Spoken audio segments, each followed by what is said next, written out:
Saat aku bangkrut, mertua tolak mentah-mentah untuk membantuku. 2 tahun kemudian usahaku melejit tinggi hingga bikin mereka jilat kakiku untuk meminjam uang. Halo Bunda, semoga Bunda semuanya dalam keadaan sehat dan bahagia ya. Sebelum masuk ke ceritanya, jangan lupa nyalakan subtitle dan absen terlebih dahulu ya. Bunda-bunda semua dari daerah mana saja? Jangan lupa like, komen, dan subscribe channel ini ya. Selamat menonton. Namaku Karin. Usiaku 28 tahun saat usaha konveksi yang kubangun selama 5 tahun mulai goyah. Aku masih ingat persis pagi itu. Udara dingin merambat masuk melalui celah-celah dinding rumah kontrakan kami, bercampur dengan bau benang dan kain yang sudah seminggu menggunung di ruang tamu. Ruangan 3x4 meter itu telah berubah fungsi menjadi workshop darurat. Mesin jahit, gunting kain, meteran, dan pola-pola kertas berserakan di setiap sudut. Tidak ada lagi ruang untuk bersantai atau sekadar menonton televisi bersama. Mas Sabil, suamiku, berangkat kerja dengan motor butut seperti biasa. Vision tahun 2010 yang catnya sudah mulai mengelupas di beberapa bagian.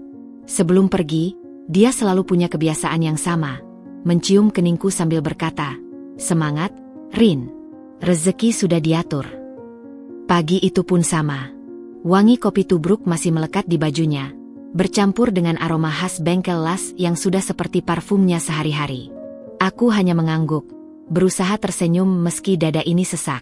Setelah suara motor menjauh, aku berdiri lama di depan pintu, memandangi langit yang kelabu.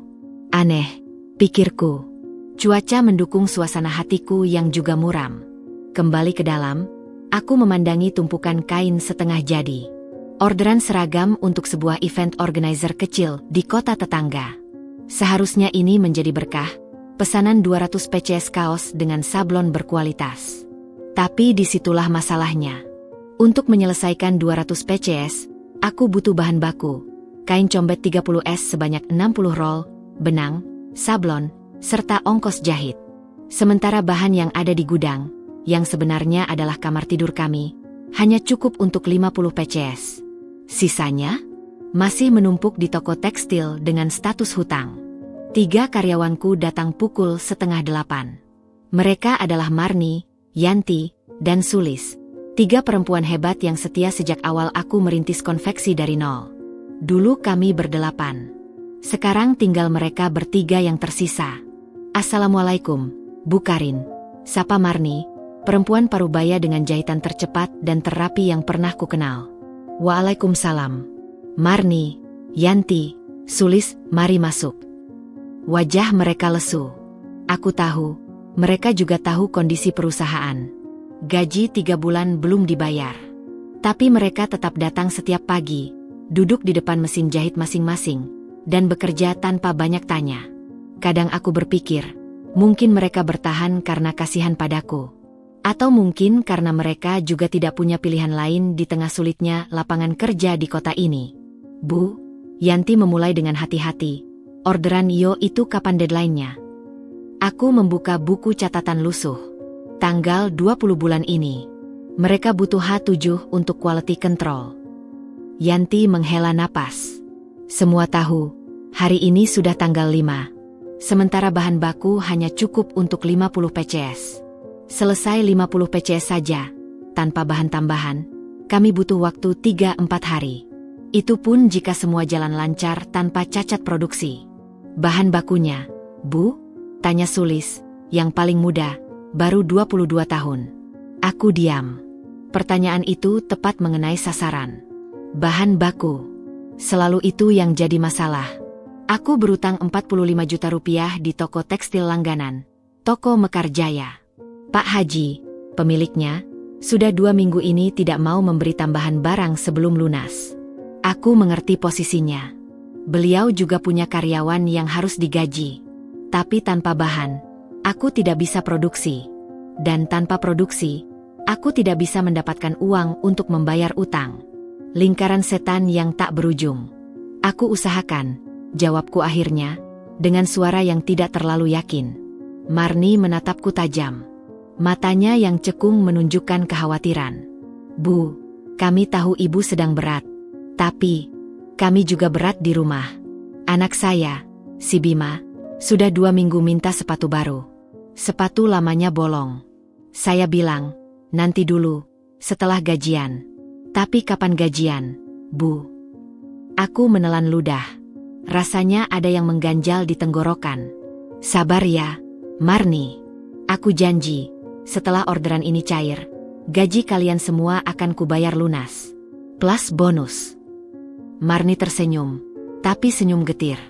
Ibu selalu bilang gitu. Tapi saya tetap percaya, Bu. Karena saya lihat ibu kerja lebih keras dari kami. Tidur ibu cuma 3-4 jam sehari. Saya lihat lampu kamar ibu masih menyala jam 2 pagi. Mataku panas. Aku tidak tahu harus berkata apa. Aku hanya bisa mengangguk, lalu bergegas ke belakang. Kamar tidur yang beralih fungsi jadi gudang, pura-pura mencari sesuatu. Di sana, aku menangis. Menangis dalam diam, membiarkan air mata jatuh di atas tumpukan kain perca yang rencananya akan kujadikan sampel produk baru. Siang harinya, aku menerima telepon yang membuat dunianya semakin gelap. Dari bank.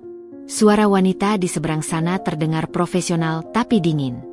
Ibu Karin Yulianti, kami dari Bank Duta, bagian kredit. Kami ingin mengingatkan bahwa angsuran pinjaman usaha ibu sudah tertunggak selama 3 bulan. Total tunggakan plus denda saat ini adalah 12,7 juta rupiah.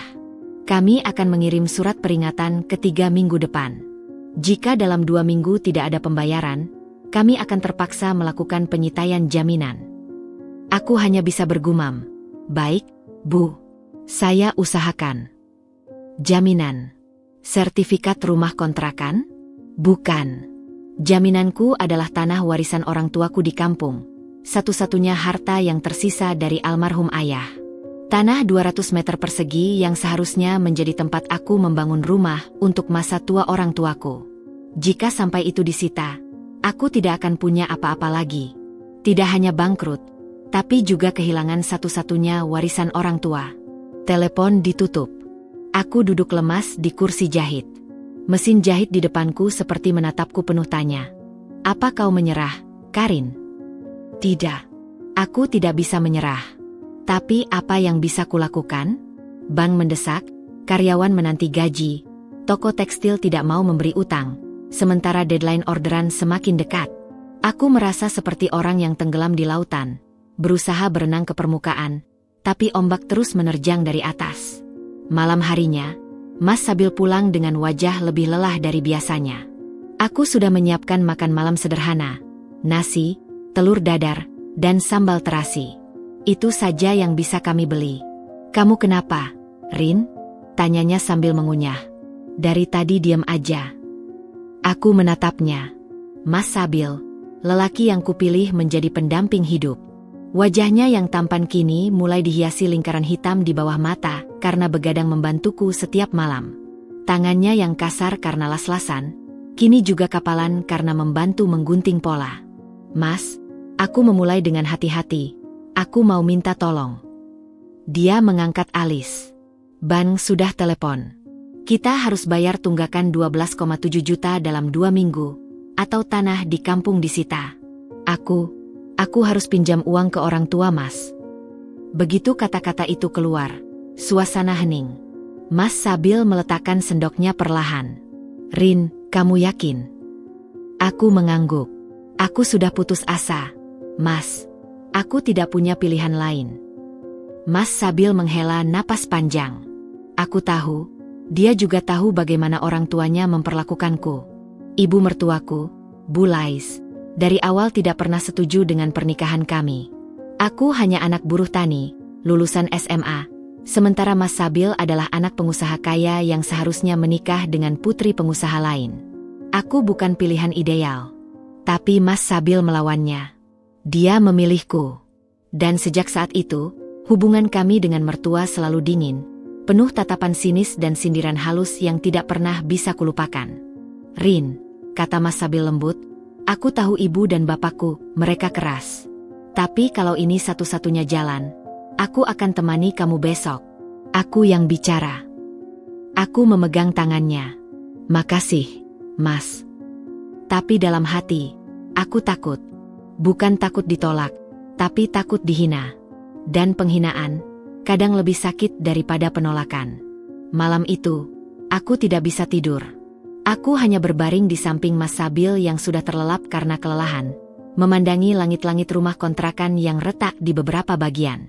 Retak-retak itu seperti peta kesulitan hidupku. Setiap retakan mewakili satu masalah yang belum terselesaikan. 5 tahun membangun usaha, dari nol.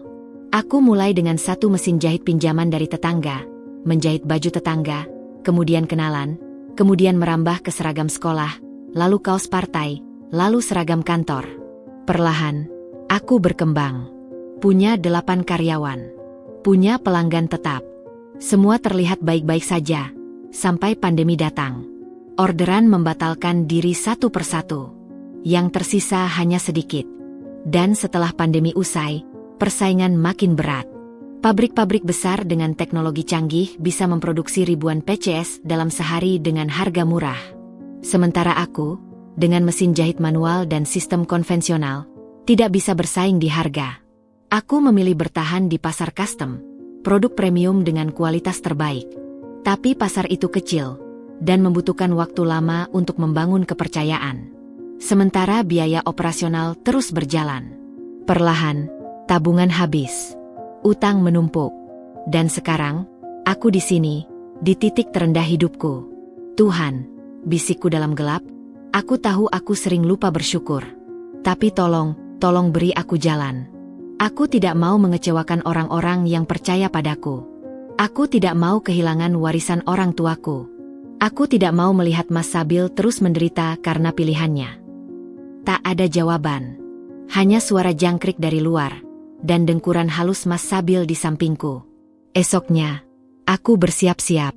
Memakai baju terbaik yang kumiliki, baju kurung coklat muda yang masih layak, meski sudah 2 tahun tidak kupakai ke acara resmi.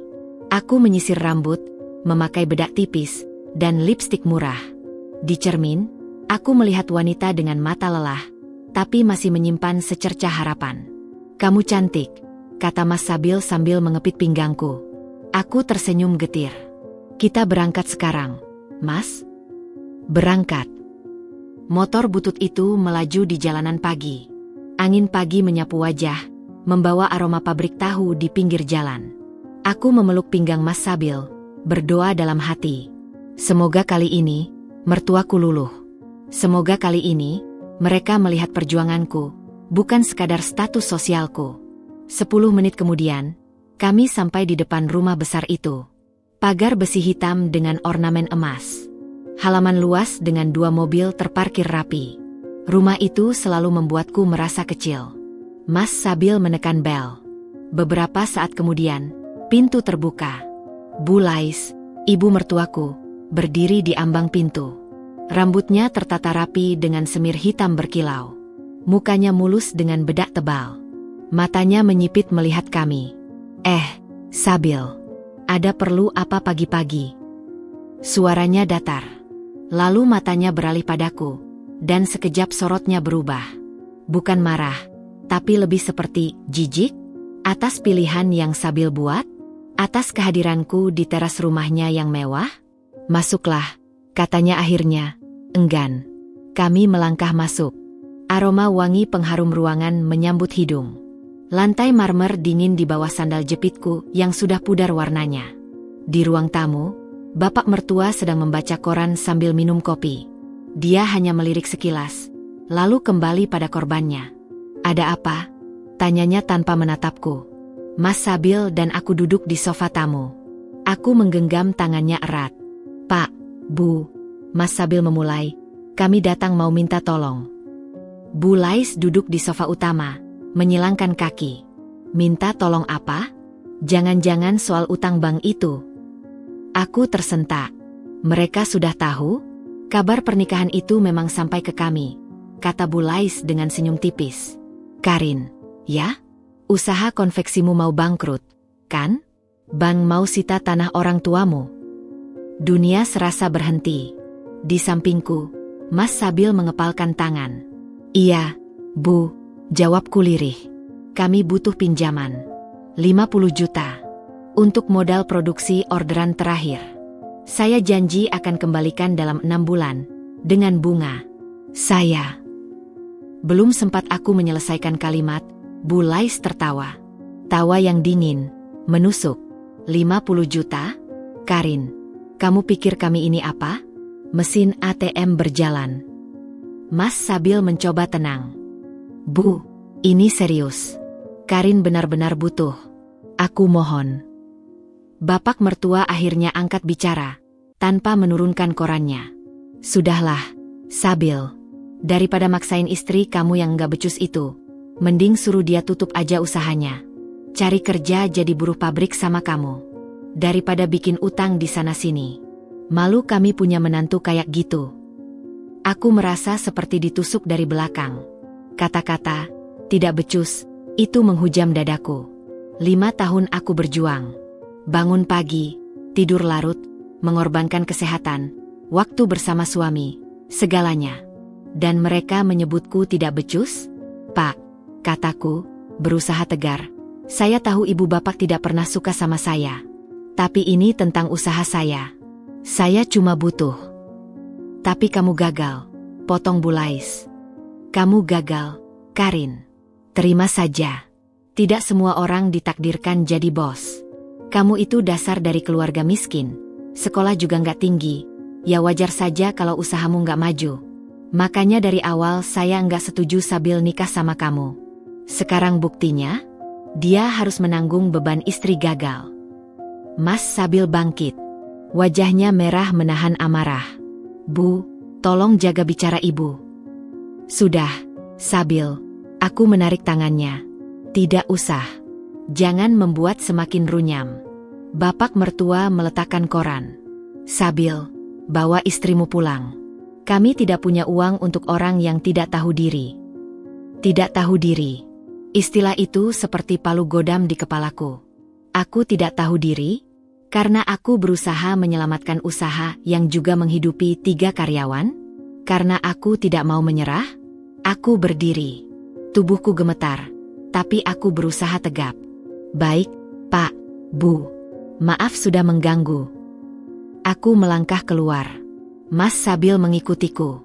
Di belakang, ku dengar suara Bu Lais. Dasar. Sudah miskin, mau pinjam, sombong lagi. Aku tidak menoleh. Aku hanya terus berjalan, keluar dari rumah mewah itu, meninggalkan semua hinaan di belakang. Begitu sampai di motor, aku menangis. Bukan karena sedih, tapi karena marah. Marah pada diri sendiri yang sudah merendahkan harga diri datang ke sana. Marah pada mereka yang tega menghina orang yang sedang terpuruk. Rin, Mas Sabil memelukku dari belakang. Maafin ibuku. Maafin keluargaku.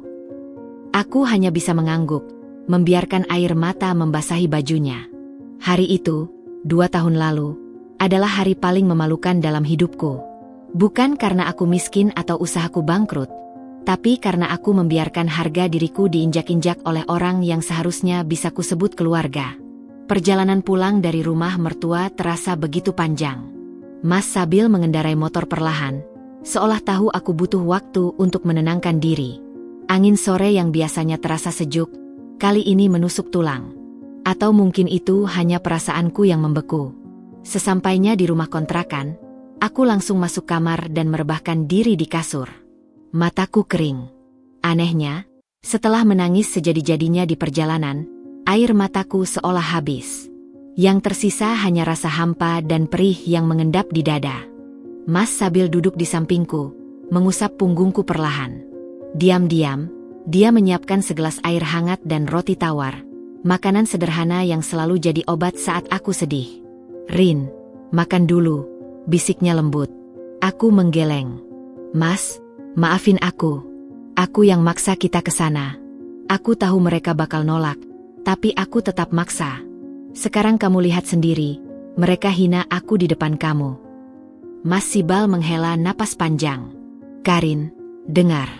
Ini bukan salah kamu. Ini salah mereka. Mereka yang sombong, mereka yang lupa diri. Kamu cuma berusaha menyelamatkan usaha yang udah kamu bangun susah payah. Itu nggak salah. Aku bangkit, duduk memeluk lutut. Tapi Mas, aku malu. Malu banget. Bapak bilang aku nggak becus, ibu bilang aku nggak tahu diri. Padahal aku udah kerja mati-matian. Mas Sabil meraih tanganku. Tangannya yang kasar karena las-lasan itu terasa hangat. Karin, kamu lihat aku? Aku anak mereka. Tapi aku malu punya orang tua kayak gitu. Bukan karena mereka miskin, tapi karena mereka sombong. Aku milih kamu, Rin, dan aku nggak pernah menyesal. Mereka boleh bilang apa aja, tapi aku tahu siapa kamu. Kamu perempuan paling kuat yang pernah aku kenal. Aku memandangnya. Lelaki ini, dengan segala keterbatasannya, selalu bisa membuatku merasa berharga. Aku memeluknya erat. Mas, kita harus bangkit. Kita harus buktiin mereka salah. Pasti, Rin. Kita pasti bisa. Malam itu, setelah makan malam sederhana, kami duduk di ruang tamu yang beralih fungsi jadi workshop. Di atas meja jahit, tumpukan pola dan kain masih berserakan. Deadline orderan semakin dekat. Sementara bahan baku hanya cukup untuk 50 PCS dari 200 PCS yang dipesan. Aku harus cari pinjaman lain, kataku putus asa. Ke siapa lagi, Rin? Teman-teman kita juga lagi susah. Aku berpikir keras. Tiba-tiba, sebuah nama melintas di kepalaku. Bu RT. Ibu RT kita, Bu Tari. Katanya dia punya simpanan pinjaman. Mungkin dia mau bantu. Mas Sabil mengerutkan kening. Bu Tari? Yang rumahnya di ujung gang? Tapi dia kan terkenal pelit. Aku coba dulu, Mas. Nggak ada salahnya. Esoknya, aku bangun lebih pagi. Setelah sholat subuh, aku mandi dan berpakaian rapi. Aku sengaja memakai baju yang sama seperti kemarin. Baju kurung coklat muda itu, satu-satunya yang masih pantas untuk menemui orang. Aku berdoa semoga hari ini lebih baik dari kemarin. Bu Tari tinggal di rumah permanen di ujung gang. Rumahnya sederhana, tapi lebih besar dari kontrakanku. Pagar besi hitam dengan hiasan bunga plastik di setiap sudutnya. Aku mengetuk pintu. Beberapa saat kemudian, Bu Tari muncul. Wanita parubaya dengan rambut disanggul rapi dan daster bermotif bunga. Matanya menyipit melihatku. Karin, ada perlu apa pagi-pagi? Selamat pagi, Bu. Saya mau bicara sebentar, kalau ibu tidak sibuk. Bu Tari membuka pintu sedikit lebih lebar. Masuklah. Ruang tamunya sederhana, dengan sofa jok hijau tua yang sudah mulai pudar. Ada hiasan dinding kaligrafi dan foto keluarga di berbagai sudut. Aku duduk dengan canggung. Jadi, ada apa? Tanya Bu Tari sambil menuang air putih ke gelas. Aku mengambil napas dalam-dalam. Begini, Bu. Saya mau minta tolong. Usaha konveksi saya sedang kesulitan modal. Saya butuh pinjaman sekitar 50 juta. Saya dengar ibu punya usaha simpan pinjam. Apa ibu bersedia? Bu Tari terdiam. Wajahnya berubah, dari ramah menjadi waspada. Karin, dengar ya, katanya pelan. Saya memang punya usaha simpan pinjam. Tapi itu untuk orang-orang yang jelas usahanya. Kamu, maaf, saya lihat usahamu sedang turun. Saya takut uang saya nggak balik. Aku mencoba tegar. Bu, saya jamin. Saya punya orderan besar yang harus diselesaikan bulan ini. Begitu orderan cair, saya pasti bayar. Orderan apa? Tanya Bu Tari skeptis. Kaos untuk event organizer. 200 PCS. Mereka sudah DP 20%. Sisanya dibayar setelah barang jadi. Bu Tari menghela napas. DP 20%? Berarti kamu baru terima berapa? Mungkin 4-5 juta? Itu enggak cukup untuk produksi 200 PCS, Karin. Kamu butuh setidaknya 30 juta buat bahan dan ongkos. Terus kamu pinjam 50 juta buat apa? Aku terdiam. Dia benar. Pinjaman 50 juta itu untuk membayar utang bahan sebelumnya dan modal produksi baru. Tapi aku tidak bisa menjelaskan semua detailnya. Bu, saya bisa kasih jaminan, kataku putus asa. Jaminan apa? Rumah kontrakan? Motor butut itu? Maaf, Karin. Saya nggak bisa. Aku merasa dunia semakin sempit. Tapi Bu. Sudah, nak. Saya nggak mau ambil risiko. Kamu pulang saja. Coba ke tempat lain. Bu Tari berdiri, memberi kode bahwa pertemuan selesai. Aku berjalan keluar dengan langkah berat. Di ambang pintu, dia berkata, "Karin, jangan terlalu maksain. Kalau usaha enggak jalan, ya tutup. Cari kerja. Daripada utang numpuk." Aku tidak menjawab. Aku hanya berjalan pulang. Sesampainya di rumah, aku langsung duduk lemas. Marni, Yanti, dan Sulis sudah datang dan mulai bekerja. Mereka menatapku penuh tanya. "Gimana, Bu?" tanya Marni. Aku menggeleng lesu. "Belum dapat." Marni menghampiri, duduk di sampingku. "Bu, saya mau bilang sesuatu. Tapi jangan marah ya." Aku menatapnya. "Apa, Marni?" Marni menghela napas. "Saya punya tabungan. Nggak banyak, cuma sekitar 5 juta. Hasil nabung dari gaji dulu-dulu. Saya tahu ini bukan pinjaman, tapi buat sementara mungkin bisa buat beli bahan sedikit." Aku terperanjat. "Marni, ini uang kamu. Aku nggak bisa." "Bu, dulu waktu anak saya sakit, ibu yang antar ke rumah sakit pakai motor ibu. Ibu yang bayarin obat dulu padahal saya belum digaji. Ibu baik sama saya. Sekarang giliran saya bantu ibu. Nggak seberapa sih, tapi semoga berkah." Air mataku tumpah. Aku memeluk Marni erat. "Makasih, Marni. Makasih banyak." Yanti dan Sulis ikut terharu. Yanti berkata, "Bu, saya juga punya tabungan 2 juta. Kalau mau, pakai dulu." Sulis mengangguk. "Saya 3 juta, Bu. Ini uang nikahan, tapi nikahan masih tahun depan. Bisa dipakai dulu." Aku tidak sanggup berkata-kata.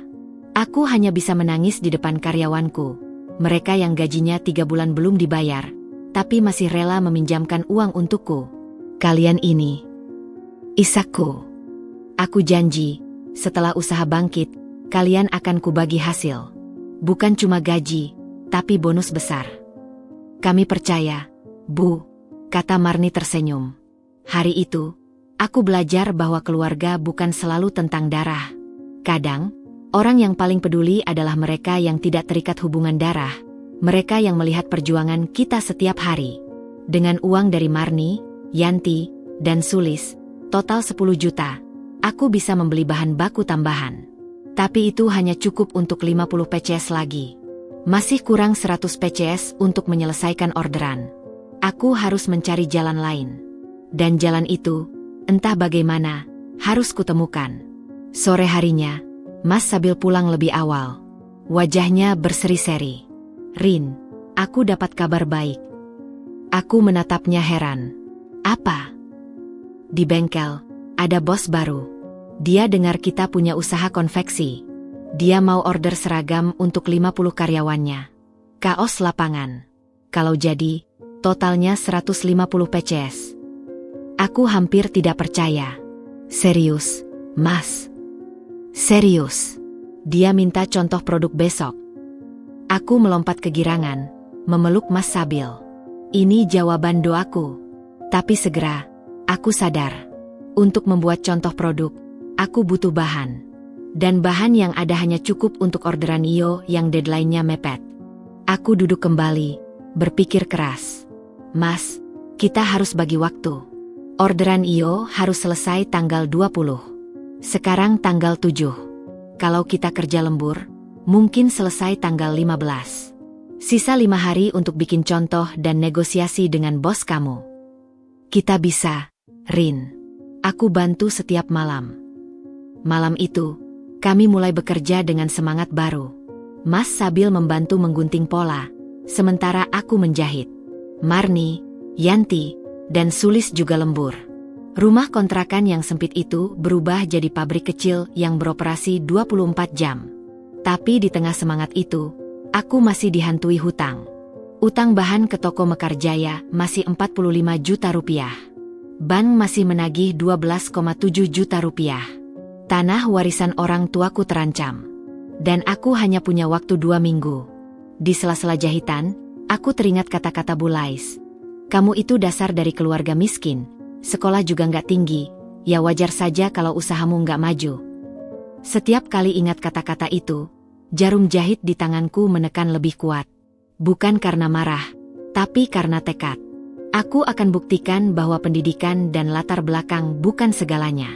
Aku akan buktikan bahwa anak buruh tani juga bisa sukses. 2 hari berlalu. Produksi berjalan lancar. Tapi pada hari ketiga, masalah datang. Marni jatuh sakit. Demam tinggi. Dia tidak bisa masuk. Produksi terhambat. Aku panik. Yanti dan Sulis bekerja sekuat tenaga. Tapi tetap saja hasilnya berkurang. Aku harus mencari penjahit tambahan. Tapi siapa yang mau datang dengan gaji yang masih tertunggak? Aku ingat tetangga sebelah, Bu Is. Dia pensiunan penjahit konveksi. Mungkin dia mau bantu. Sore itu, aku mengetuk pintu rumah Bu Is. Wanita tua itu membuka pintu dengan ramah. Karin, ada apa? Aku menjelaskan situasiku. Bu Is mendengarkan dengan saksama. Karin, dengar, katanya setelah aku selesai. Saya tahu kamu anak baik. Saya lihat perjuangan kamu dari kecil. Tapi saya sudah pensiun. Mata saya udah rabun. Jahitan saya udah nggak rapi. Aku hampir menyerah. Tapi Bu Is melanjutkan. Tapi, saya punya anak. Dia penjahit juga. Lagi nganggur. Mungkin dia mau bantu. Tapi dia minta dibayar harian. Berapa, Bu? 50.000 sehari. Aku menghitung cepat. Dengan uang yang ada, aku bisa bayar dia untuk 5 hari. Itu sudah cukup. Setuju, Bu. Tolong sampaikan, besok dia bisa mulai. Bu Is tersenyum. Karin, kamu anak tangguh. Saya doain sukses. Aku berterima kasih berkali-kali. Pulang ke rumah, aku bersyukur. Satu persatu pintu mulai terbuka. Tidak mudah, tapi mulai ada celah. Malam harinya, anak Bu Is datang. Namanya Tia, 25 tahun, lincah dan cepat jahitannya. Dengan tambahan tenaga Tia, produksi kembali lancar. Tanggal 12, kami berhasil menyelesaikan 100 PCS. Tinggal 100 PCS lagi, deadline tinggal 8 hari. Aku optimis bisa selesai tepat waktu. Tapi takdir berkata lain. Tanggal 13 pagi, aku menerima telepon dari Iyo pemesan. Suara di seberang terdengar canggung. Ibu Karin, maaf banget, kami harus batalkan orderan. Dunia serasa berhenti. Apa? Kenapa? Event organizer kami bubar. Ada masalah internal. Investor mundur. Maaf, Ibu. Kami enggak bisa lanjut. DP yang sudah kami berikan, anggap saja ganti rugi. Aku lemas. Telepon terjatuh dari tangan. 20% DP yang kuterima hanya 4 juta. Sementara biaya produksi yang sudah keluar untuk 100 PCS pertama mencapai 25 juta. Belum bahan untuk 100 PCS berikutnya yang sudah kupesan sebagian. Aku rugi besar. Dan hutang tetap menggunung.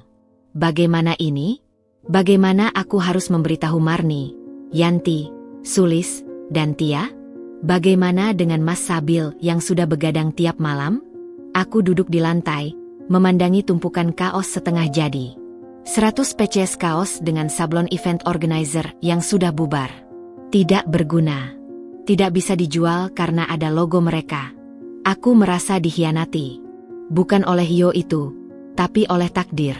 Kenapa selalu begitu? Setiap kali aku mulai bangkit, selalu ada yang menjatuhkan. Marni datang, melihatku duduk lemas di lantai. Bu, kenapa? Aku tidak bisa menjawab. Hanya air mata yang bisa keluar.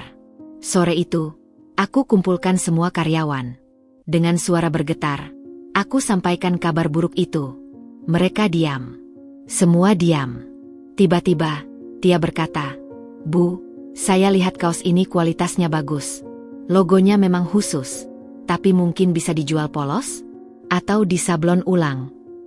Aku menggeleng. Ongkos sablon ulang mahal, Tia. Enggak sebanding. Yanti angkat bicara. Bu, saya punya kenalan jualan kaos online. Mungkin dia mau beli polos, tanpa sablon. Aku berpikir, tapi ini kaos lengan pendek warna hitam polos dengan logo kecil di dada. Kalau logo dihilangkan, harus dibuka jahitan sablonnya. Bisa rusak. Marni tiba-tiba bersemangat. Bu, bagaimana kalau kita tambahin kantong di depan? Nutup logo. Terus kita jual sebagai kaos dengan kantong. Lagi tren tuh. Aku menatap mereka. Ide-ide ini brilian.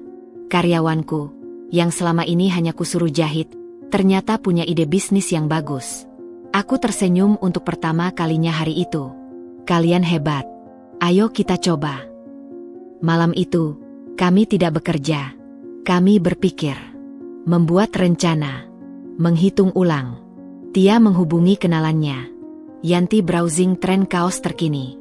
Marni membuat sketsa. Sulis menghitung modal tambahan. Aku duduk di tengah mereka, merasa bersyukur. Mungkin aku kehilangan orderan. Mungkin aku masih punya hutang. Tapi aku punya tim yang luar biasa. Dan itu lebih berharga dari apapun. Di tengah malam, ponselku berdering. Sebuah pesan dari nomor tidak dikenal. Bu Karin, saya dengar konveksi ibu buat kaos kualitas bagus. Saya butuh 500 PCS seragam untuk acara perusahaan. Bisa ketemu besok. Aku terpaku. Membaca ulang pesan itu. Apakah ini nyata? Kubalas. Bisa. Siapa ini? Jawabannya membuat jantungku berdebar. Saya dari PT Karya Mandiri. Direktur HRD. Saya dapat nomor ibu dari Mas Sabil, karyawan bengkel rekanan kami. Mas Sabil, suamiku. Diam-diam dia mempromosikan usahaku ke bosnya. Aku bangkit, berlari ke kamar. Mas Sabil sudah tertidur pulas. Aku mencium keningnya. Dia terbangun sedikit, meraih tanganku. Ada apa, Rin? Aku berbisik. Mas, kamu hebat. Bos kamu pesan 500 PCS. Mas Sabil tersenyum, setengah sadar. Tuh kan, rezeki nggak kemana. Dia kembali tertidur. Aku duduk di sampingnya, memandangi wajah lelahnya. Lelaki ini, yang rela begadang tiap malam, yang rela motornya dijual, yang rela dihina keluarganya demi aku, dia adalah hadiah terbesar dalam hidupku. Malam itu, aku berdoa. Bukan meminta, tapi bersyukur. Bersyukur untuk tim yang setia, untuk suami yang hebat, dan untuk pintu yang mulai terbuka. Perjalanan masih panjang. Tapi setidaknya, aku tidak sendirian. Di luar, hujan mulai turun. Menyirami bumi yang kering. Seperti harapan, yang mulai menyirami hatiku yang sempat gersang. Aku tersenyum, lalu kembali ke ruang tamu. Marni, Yanti, Sulis, dan Tia masih asyik berdiskusi. Mereka tertawa, bercanda, dan sesekali berdebat tentang model kaos yang pas. Bu, lihat ini. Tia menunjukkan sketsa di kertas. Kaos dengan kantong di dada. Logo Yo yang lama ketutup. Kita kasih aksen jahit timbul biar kelihatan premium. Aku mengamati. Bagus, Tia. Tapi jangan lupa hitung ongkos jahit tambahannya. Siap, Bu. Aku bergabung dengan mereka. Malam itu, di ruang tamu sempit yang penuh tumpukan kain, kami bukan lagi bos dan karyawan. Kami adalah tim. Kami adalah keluarga. Dan untuk pertama kalinya setelah sekian lama, aku merasa ada harapan. Pagi itu, aku bangun dengan perasaan berbeda. Ada getar harapan yang sejak lama tak kurasakan. Masih jam 4:30, tapi aku sudah duduk di teras depan rumah kontrakan, memandangi langit yang mulai terang di ufuk timur. Secangkir kopi tubruk di tangan, dan buku catatan lusuh di pangkuan. Aku membuka halaman terakhir, tempatku mencatat semua utang. Angka-angka itu seperti hantu yang terus menghantui. Toko Mekar Jaya, bahan baku 45 juta rupiah. Tunggakan bank denda, 12.700.000 rupiah. Gaji karyawan 3 bulan, 27 juta rupiah, 3 orang X 3 bulan X 3 juta. Utang Marni, Yanti, Sulis, 10 juta rupiah. Listrik dan air tertunggak, 2.300.000 rupiah. Sisa cicilan motor, yang sudah dijual 4.500.000 rupiah. Total, Rp 101.500.000. 101.500.000 rupiah. Angka yang sangat besar untuk orang sepertiku. Tapi di balik angka itu, ada 100 PCS kaos polos hitam yang menunggu diselamatkan. Dan ada orderan baru 500 PCS dari PT Karya Mandiri yang harus dipenuhi. Rin, sarapan dulu. Mas Sabil muncul di belakangku, membawa piring berisi nasi goreng sederhana dengan telur mata sapi. Wanginya membuat perutku keroncongan. Aku baru sadar, semalam aku tidak makan malam. Makasih, Mas. Kami makan bersama di teras. Sunyi, tapi nyaman. Sesekali Mas Sabil melirik buku catatanku. Masih mikirin utang. Aku mengangguk pelan. 100 juta, Mas. Rasanya seperti gunung yang mustahil didaki. Mas Sabil meletakkan piringnya, lalu meraih tanganku. Rin, ingat nggak waktu pertama kali kita nikah? Kita cuma punya uang 100.000 buat seminggu. Kita makan nasi sama garam. Tapi kita bisa lewatin. Aku tersenyum getir. Iya, tapi ini 100 juta, Mas. Bukan 100.000. Bukan angkanya, Rin. Tapi semangatnya. Dulu kita bisa lewatin karena kita yakin. Sekarang juga harus yakin. Kita punya tim, kita punya orderan baru, kita punya ide kreatif.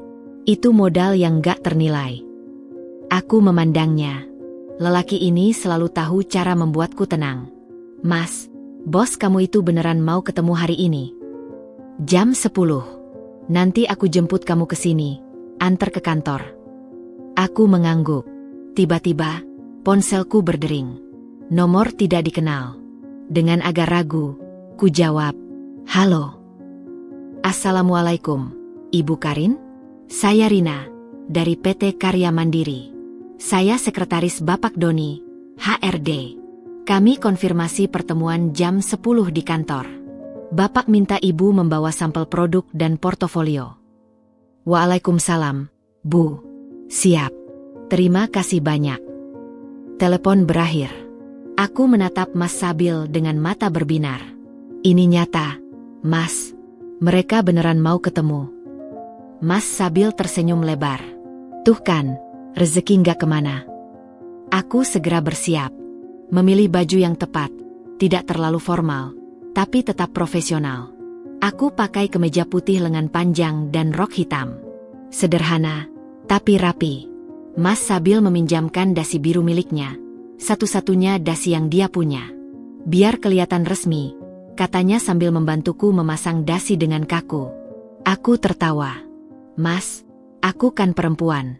Pakai dasi gimana?" Kami tertawa bersama. Untuk pertama kalinya setelah sekian lama, tawa itu terasa ringan.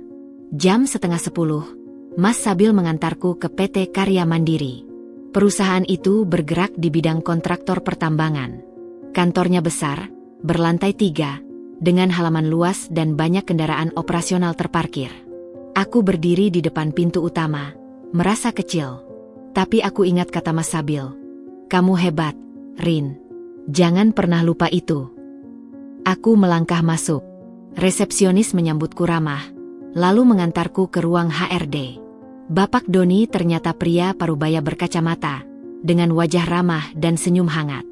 "Ibu Karin, silakan duduk." Aku duduk di sofa tamu, meletakkan tas berisi sampel produk di sampingku. "Langsung saja, Bu," kata Pak Doni. "Perusahaan kami akan mengadakan acara family gathering bulan depan. Kami butuh 500 PCS kaos untuk karyawan dan keluarga. Kami dengar kualitas konveksi Ibu bagus. Mas Sabil, karyawan bengkel rekanan kami, sering mempromosikan produk Ibu." Aku tersenyum. Mas Sabil, diam-diam rupanya sering pamer produkku ke rekan kerjanya. "Terima kasih, Pak. Ini sampel produk yang bisa saya tawarkan." Aku mengeluarkan beberapa contoh kaos yang kubawa. Ada kaos polos dengan kualitas terbaik, kaos dengan sablon, dan kaos dengan aplikasi bordir. Semua adalah sisa-sisa produksi yang masih kusimpan. Pak Doni mengamati dengan teliti. Dia meraba kainnya, memeriksa jahitannya, bahkan membalik kaos untuk melihat kerapian bagian dalam. "Bagus, Bu. Jahitannya rapi, kainnya adem. Berapa harga untuk 500 PCS?" Aku sudah menyiapkan hitungan. Untuk kaos bahan combet 30S, dengan sablon satu warna di dada dan lengan, Rp55.000 per PCS. Kalau dengan bordir, Rp65.000. Pak Doni mengangguk-angguk. Harga kompetitif. Beda tipis dengan pabrik besar. Tapi kualitas jahitan ibu lebih rapi. Saya lihat detailnya. Aku lega. Terima kasih, Pak. Tapi ada satu syarat, Bu. Kami butuh dalam waktu 3 minggu. Bisa? Aku menghitung cepat. 3 minggu, 21 hari, 500 PCS. Berarti sekitar 24 PCS per hari. Dengan tim yang ada, Marni, Yanti, Sulis, Plastia, aku bisa menyelesaikan 20 PCS per hari. Masih kurang 4 PCS. Tapi aku bisa lembur. Atau cari penjahit tambahan. Bisa, Pak. Saya pastikan selesai tepat waktu. Pak Doni tersenyum. Bagus. Kita buat kontrak hari ini juga. Saya akan transfer DP 50% minggu depan. Sisanya setelah barang jadi dan diterima. Aku hampir tidak percaya. 50% dari 500 PCS X Rp55.000, 500 X 55.000, 27.500.000. DP 50%, 13.750.000. Rp13.750.000. Uang muka yang akan sangat membantu. Terima kasih banyak, Pak. Saya tidak tahu harus berkata apa. Kata-kata tidak perlu, Bu. Buktikan dengan hasil. Saya percaya sama rekomendasi Mas Sabil. Kami berjabat tangan.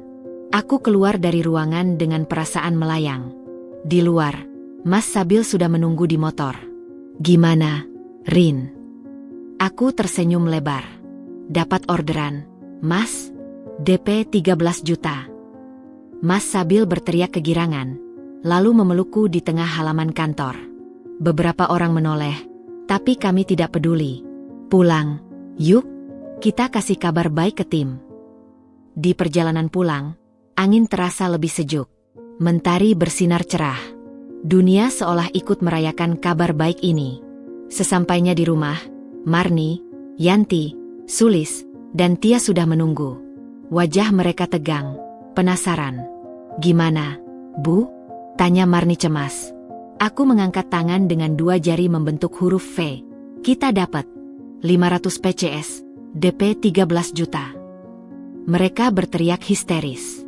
Marni memelukku, Yanti menari-nari kaku, Sulis dan Tia saling high five. Ruang tamu sempit itu berubah jadi panggung selebrasi. Tenang, tenang. Aku tertawa. Kita harus kerja keras. 3 minggu deadline-nya. Kita butuh tambahan tenaga. Marni langsung bersemangat. Saya punya keponakan, dia jago jahit. Lagi nganggur di kampung. Yanti menimpali. Saya juga punya tetangga, pensiunan konveksi. Masih lincah. Bagus. Hubungi mereka. Kita akan rekrut penjahit lepas untuk proyek ini. Dengan DP ini, kita bisa beli bahan dan bayar mereka harian. Malam itu, kami merencanakan semuanya. Aku membuat jadwal produksi, menghitung kebutuhan bahan, dan membagi tugas. 3 minggu terasa singkat, tapi dengan semangat tim, aku yakin bisa. Tapi di tengah euforia, masalah lama belum selesai. Ban masih menagih. Toko Mekar Jaya masih menunggak. Dan yang paling berat, tanah warisan orang tuaku masih terancam. Malam harinya, setelah semua pulang, aku duduk sendiri di ruang tamu. Mas Sabil sedang mandi. Aku membuka buku catatan utang lagi. 13 juta DP akan segera masuk. Tapi kebutuhan produksi 500 PCS cukup besar. Perhitunganku. Kain untuk 500 PCS, 15 juta rupiah. Sablon, 5 juta rupiah. Upah jahit, 6 orang X 21 hari X 50.000 sedih 6 juta 300.000 rupiah. Benang dan perlengkapan lain, 2 juta rupiah. Total, 28 juta 300.000 rupiah. Sementara DP hanya 13 juta. Masih kurang 15 juta. Belum untuk bayar utang lama. Aku menghela napas. Perjuangan belum selesai. Mungkin baru dimulai. Tapi aku ingat pesan Mas Sabil. Kita bisa lewatin karena kita yakin. Aku yakin. Aku pasti bisa. Esoknya, Marni datang dengan keponakannya, Wati. Gadis 20 tahun itu lincah dan cepat belajar. Yanti juga membawa Bu Nani, pensiunan konveksi yang jahitannya rapi meski matanya mulai rabun. Dengan tambahan 2 orang, tim kami kini berjumlah 6. Aku, Marni, Yanti, Sulis, Tia, dan Wati. Bu Nani membantu bagian finishing dan quality control. Produksi dimulai. Kami kerja sistem shift. Pagi sampai sore untuk jahit, malam untuk finishing dan persiapan. Rumah kontrakan makin sempit, tapi makin hidup. Suara mesin jahit bersahut-sahutan, tawa dan canda sesekali terdengar di sela-sela kelelahan. Aku sendiri hampir tidak tidur.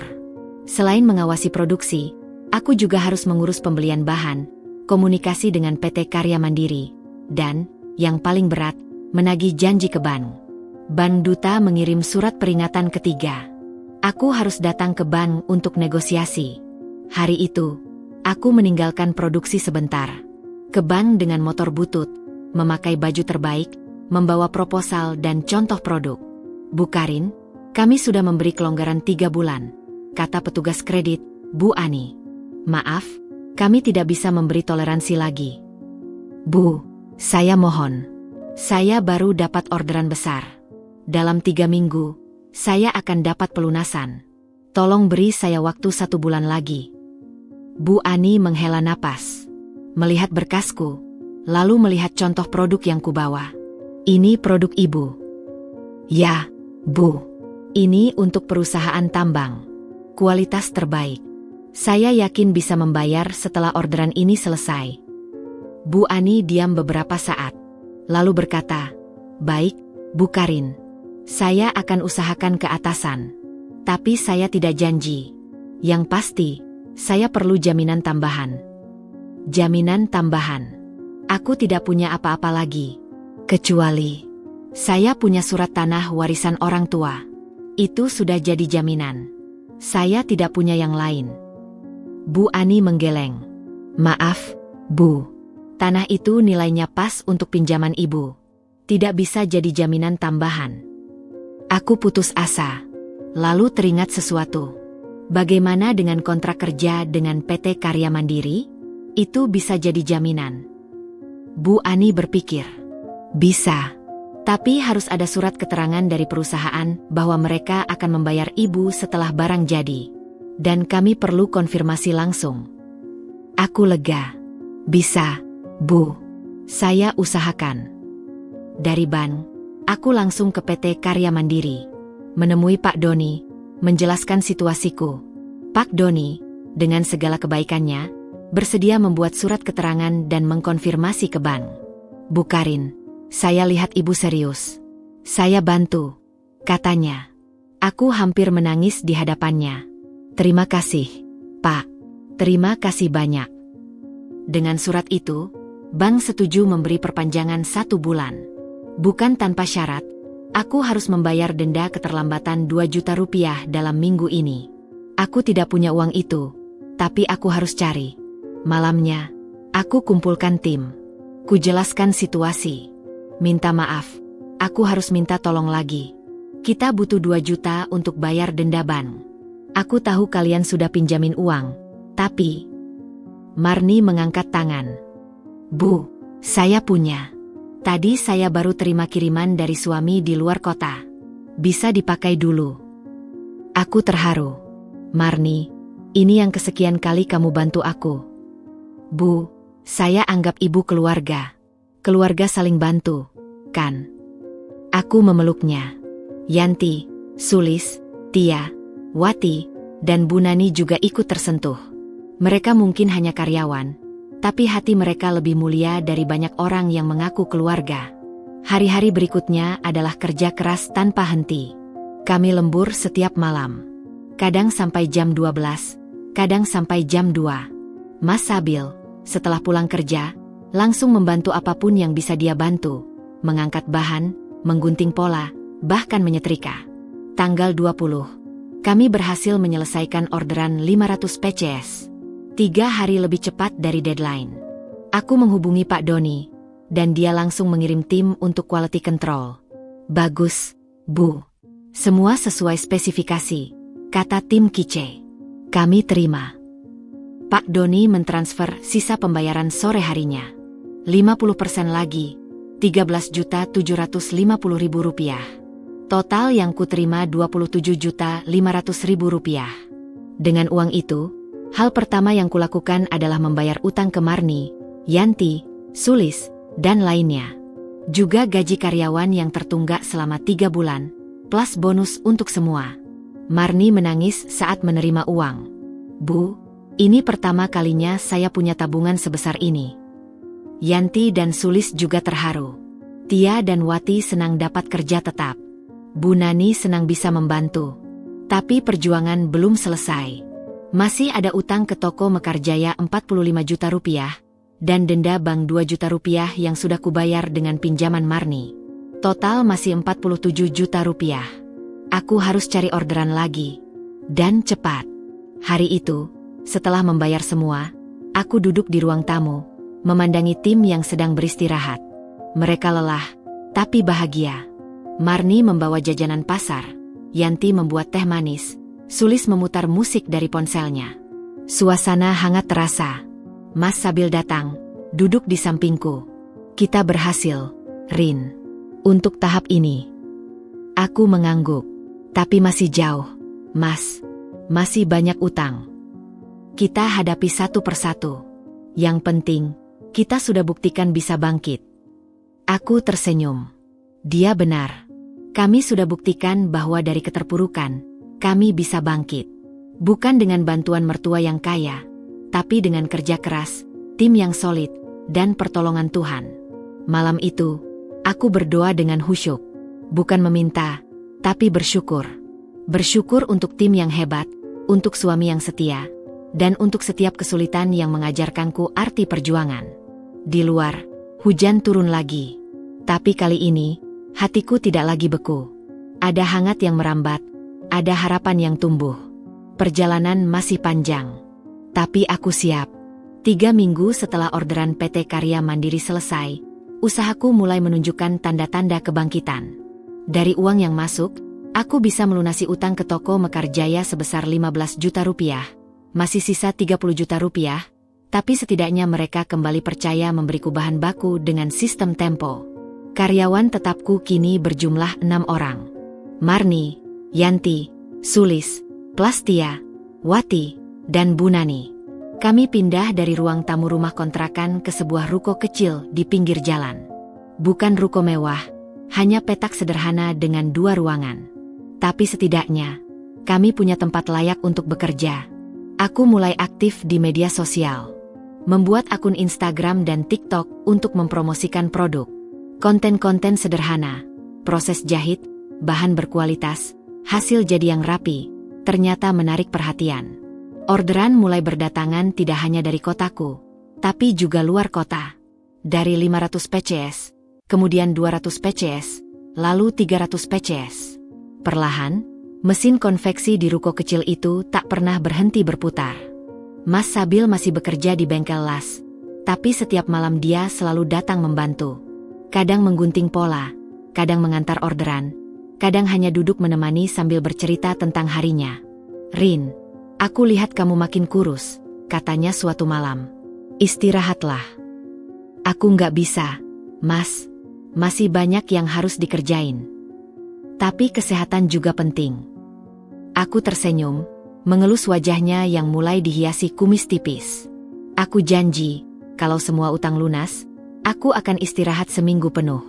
Kita liburan kemana gitu? Deal. Tapi ternyata, kebahagiaan itu tidak bertahan lama.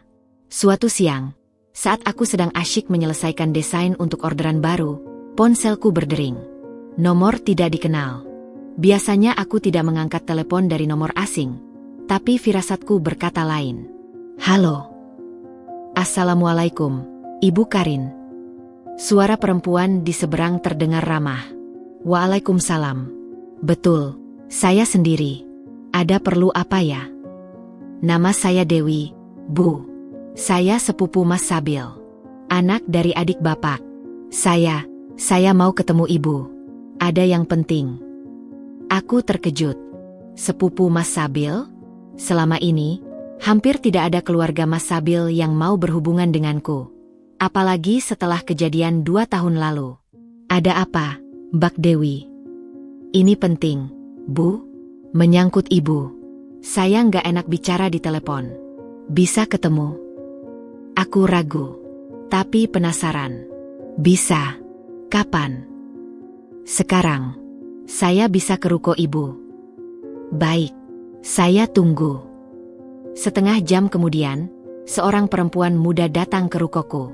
Usianya sekitar 25 tahun, berjilbab, dengan wajah yang mirip Mas Sabil. Matanya sembab, seperti habis menangis.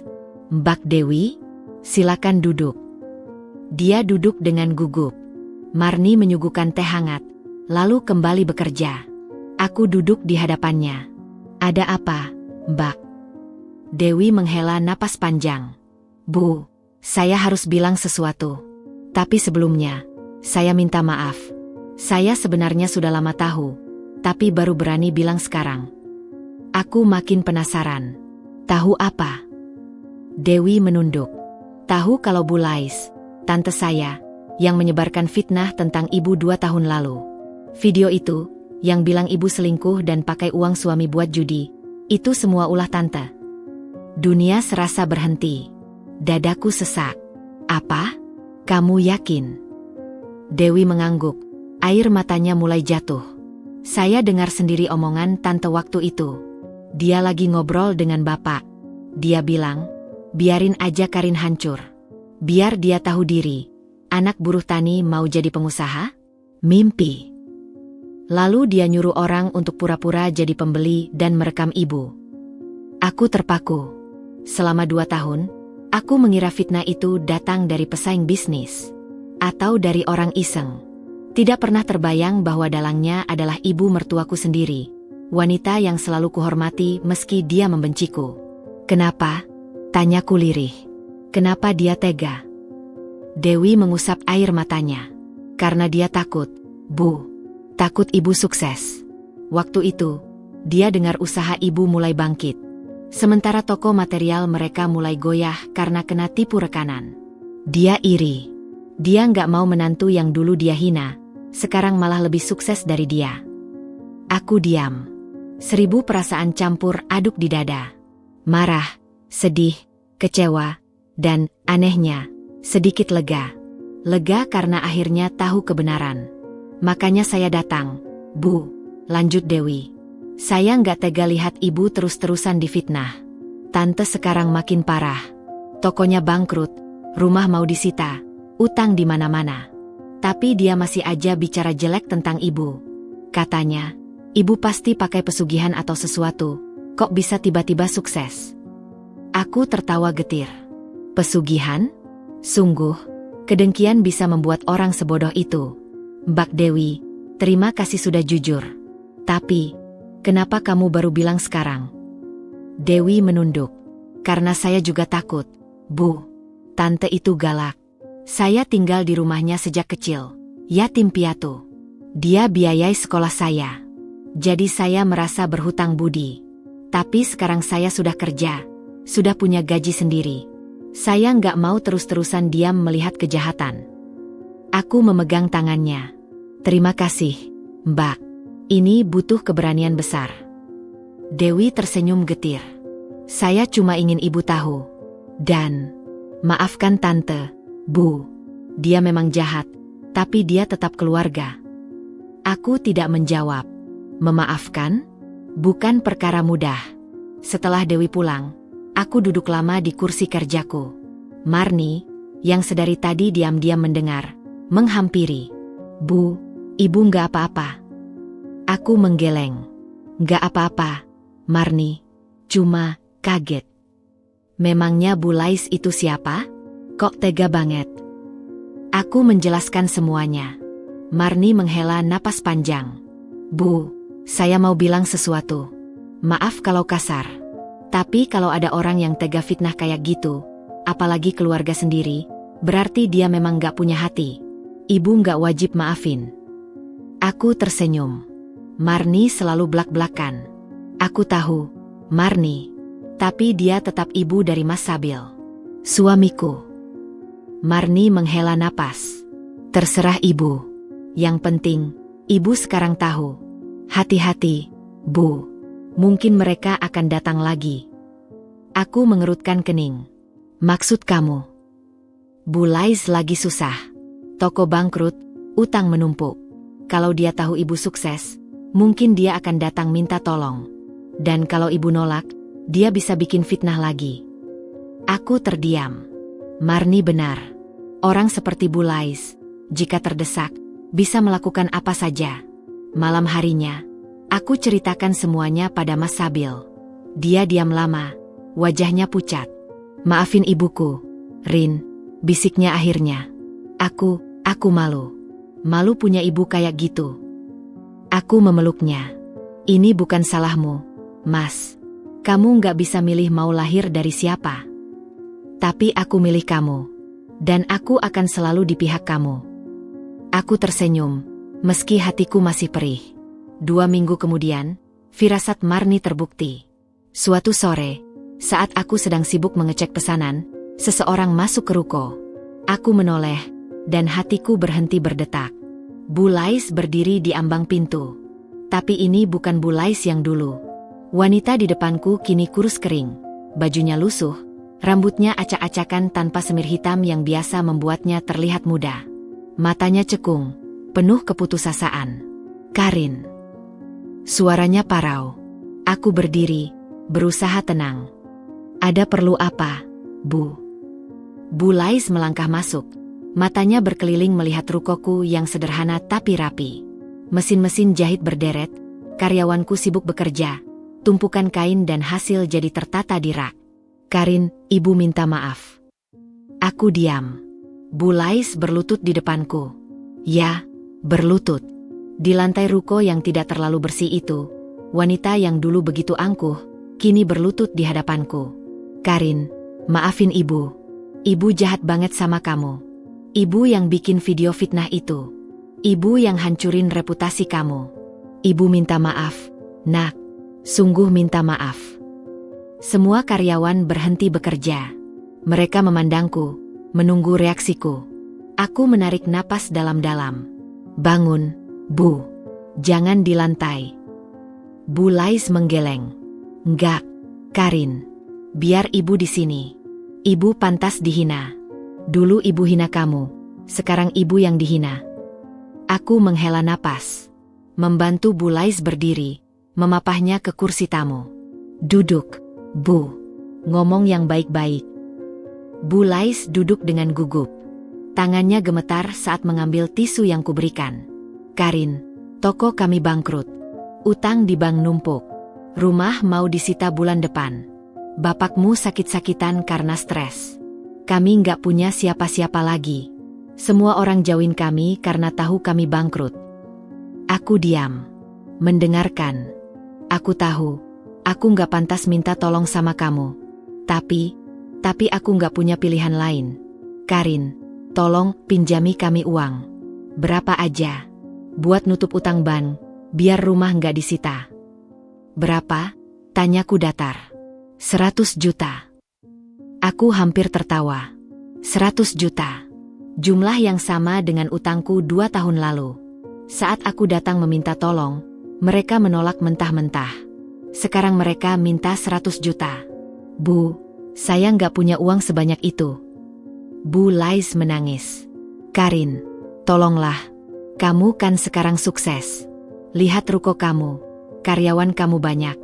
Pasti kamu punya uang. Saya sukses karena kerja keras, Bu. Bukan karena pinjaman dari siapapun. 2 tahun lalu, saat saya datang ke rumah ibu, saya diusir. Dihina.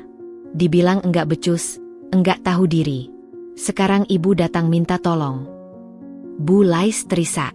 Aku tahu, Karin. Aku salah. Tapi tolong, demi Sabil. Dia anakku. Masa kamu tega lihat ibunya suami sendiri jadi gelandangan? Aku diam. Bulais benar. Dia ibu Mas Sabil. Tapi apakah itu berarti aku harus melupakan semua perlakuan buruknya? Bu, saya nggak akan biarkan ibu jadi gelandangan. Tapi saya juga nggak akan kasih pinjaman 100 juta begitu saja. Saya akan bantu dengan cara saya. Bu Lais menatapku penuh harap. Apa? Saya akan bayar utang bank ibu. Tapi dengan syarat, ibu harus kerja di sini. Jadi karyawan. Gajinya akan dipotong setiap bulan sampai utang lunas. Bu Lais terperanjat. Kerja? Di sini? Iya. Ibu akan belajar jahit, belajar lipat kain, belajar apapun yang bisa ibu lakukan. Saya nggak butuh ibu jilat kaki saya. Tapi saya butuh ibu tahu bagaimana rasanya kerja keras. Baru setelah itu, saya akan anggap ibu keluarga. Bu Lais terdiam lama. Lalu, perlahan, dia mengangguk. Aku terima, Karin. Aku akan kerja di sini. Marni, yang dari tadi mendengar, tersenyum tipis. Yanti, Sulis, dan yang lain saling berpandangan. Aku tahu, keputusan ini berat. Tapi aku juga tahu, ini yang benar. Bukan balas dendam, tapi mengajarkan. Bukan menghina, tapi mendidik. Bu Lais akan belajar apa arti perjuangan. Dan suatu hari, mungkin dia akan mengerti, mengapa dulu aku begitu gigih mempertahankan usahaku. Hari itu, Bu Lais mulai bekerja di konveksiku. Tugas pertamanya, melipat kaos dan memasukkan ke plastik. Pekerjaan sederhana yang dulu mungkin tak pernah dia bayangkan akan dilakukannya. Aku memandangnya dari kejauhan. Hatiku perih, tapi juga lega. Perjalanan panjang ini mengajarkanku banyak hal. Bahwa kesuksesan bukan tentang balas dendam, tapi tentang menjadi pribadi yang lebih baik dari mereka yang pernah menyakitimu. Bu Lais menangis diam-diam sambil melipat kaos. Marni, yang baik hati, menghampiri dan mengajarinya cara melipat yang rapi. Di luar, mentari bersinar cerah. Seperti hatiku yang mulai hangat kembali. Bu Lais mulai bekerja di konveksiku seminggu setelah pertemuannya yang memilukan itu. Aku memberinya tugas-tugas sederhana, melipat kaos, memasang label, membersihkan sisa-sisa benang. Pekerjaan yang tidak membutuhkan keahlian khusus, tapi cukup membuatnya sibuk dan, mudah-mudahan, merenung. Hari pertama, dia datang dengan muka sembab. Matanya bengkak, mungkin semalaman menangis. Bajunya rapi meski sederhana, kemeja lusuh yang dulu mungkin dipakainya untuk ke pasar. Tanpa perhiasan, tanpa make-up tebal. Bu Lais yang dulu begitu anggun dan angkuh, kini hanya perempuan tua biasa yang mencoba bertahan. Marni, dengan hati emasnya, menyambutnya ramah. Bu, sini saya ajarin cara lipat yang benar. Biar rapi pas disetrika. Bu Lais mengangguk patuh. Dia duduk di pojok ruangan, di antara tumpukan kaos yang sudah jadi. Jemarinya yang terbiasa memegang gelas kristal dan sendok perak, kini melipat kaos satu persatu dengan kaku. Aku mengamatinya dari balik meja kerjaku. Rasanya aneh. Perempuan yang dulu menghinaku di rumahnya sendiri, kini bekerja di ruko kecilku. Perempuan yang dulu menyuruhku pergi dengan hinaan, kini bergantung padaku untuk menyelamatkan rumahnya. Tapi aku tidak merasa menang. Aku merasa miris. Siang harinya, waktu istirahat, Bu Lais tidak berani bergabung dengan karyawan lain yang makan bersama. Dia duduk sendiri di pojok, membuka bekal sederhana, nasi putih dengan lauk telur dadar dan tempe goreng.